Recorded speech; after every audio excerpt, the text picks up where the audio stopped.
ত্রয়োদশ জাতীয় সংসদ নির্বাচনকে সামনে রেখে নবগঠিত রাজনৈতিক দল জাতীয় নাগরিক পার্টি এনসিপির নির্বাচনে অংশগ্রহণ ও প্রতীক পাওয়া নিয়ে চলছে নানা জটিলতা। এরই মধ্যে আওয়াজ উঠেছে বিএনপির সঙ্গে জোট গঠন করতে যাচ্ছে এনসিপি। এসব টানাপোড়েনের মধ্যেই বুধবার প্রধান উপদেষ্টা অধ্যাপক মোহাম্মদ ইউনূসের সঙ্গে রুদ্ধদ্বার বৈঠকে বসেন এনসিপির আহ্বায়ক নাহিদ ইসলাম সহ দলের শীর্ষ 4 নেতা।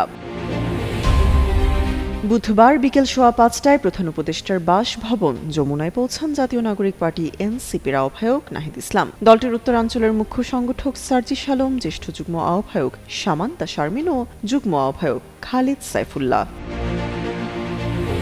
এনসিপিকে জুলাই সনদে সই করার আহ্বান জানিয়েছে সরকার। প্রধান উপদেষ্টার সঙ্গে সাক্ষাৎ শেষে দলটির আহ্বায়ক নাহিদ ইসলাম সাংবাদিকদের এই কথা জানান। তিনি বলেন, জুলাই সনদে এনসিপিকে সই করার আহ্বান জানানো হয়েছে।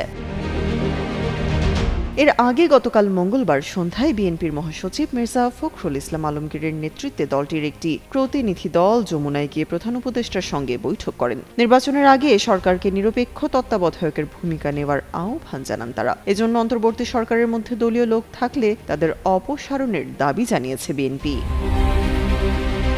তামান্না তাবাসসুম, যুগান্তর নিউজ।